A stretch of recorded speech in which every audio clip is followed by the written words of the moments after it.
The moment the battle rap signal goes up in the sky, he appears. No hesitation, no warm-up. It's almost mythological at this point. Hip-hop sends out the signal when lyrical warfare is about to break loose.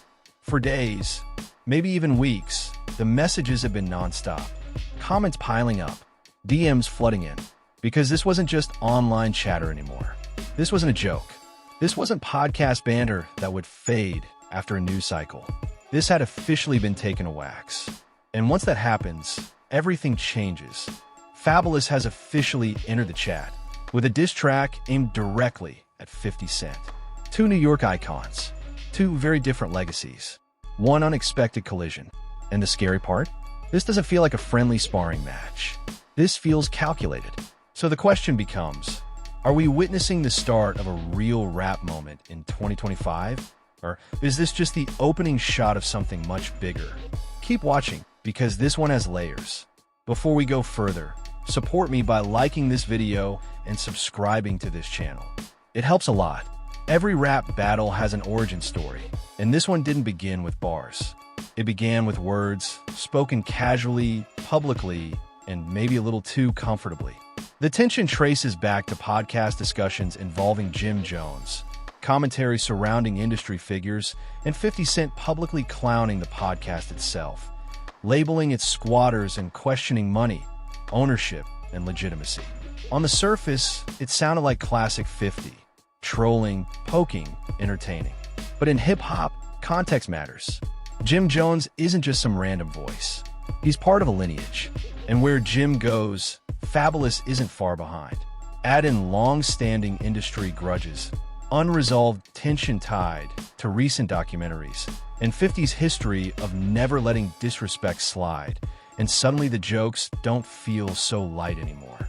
This is where most situations die on Twitter, but not this one. Instead of subtweets, instead of interviews, instead of long Instagram captions, someone chose the booth. And once rap gets involved, there's no undo button.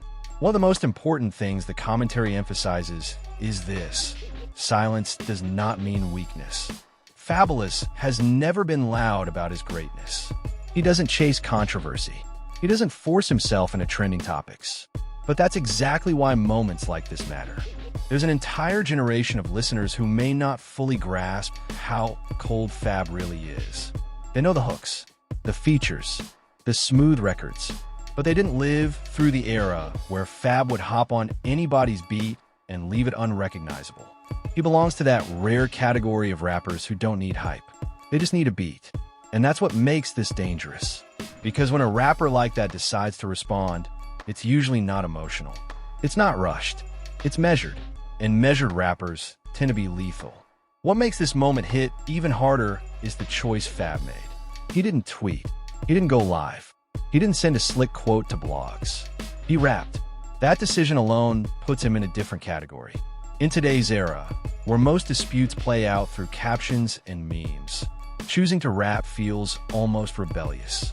It's a return to fundamentals, a reminder that hip-hop was built on competitive expression. And the moment the track starts, the tone is clear. This isn't yelling. This isn't forced aggression. This is confidence. The kind of confidence that says, I've done this before. Then there's the beat. Anyone paying attention immediately recognizes what's happening. Using a sound associated with 50 Cent isn't random. It's intentional. It's a chess move. This is the old school tactic. Give me your beat. Let me show you I'm comfortable here.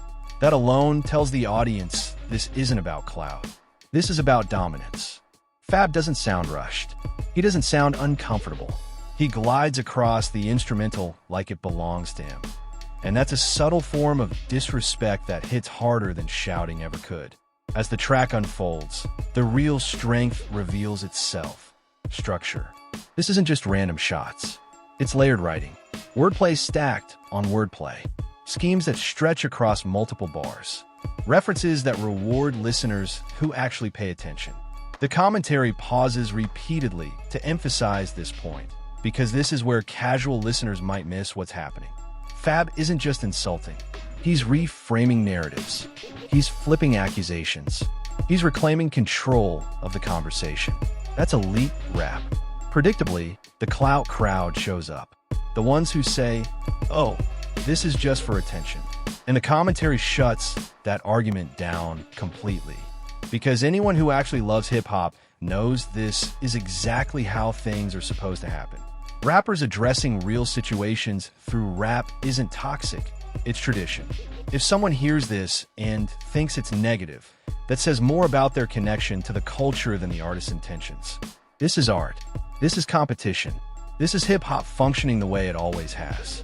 Then comes the line, the one that makes heads tilt, the one that forces rewinds, the one that turns commentary into speculation. Referencing power isn't just clever, it's strategic and risky. Anyone familiar with 50 Cent understands how territorial he is when it comes to certain topics. The commentary makes this clear. Even if the bar was intended as wordplay, 50 is not known for giving benefit of the doubt. At this point, the tension escalates. Because now the question isn't, was this a good diss? Is 50 going to let this go? History suggests probably not.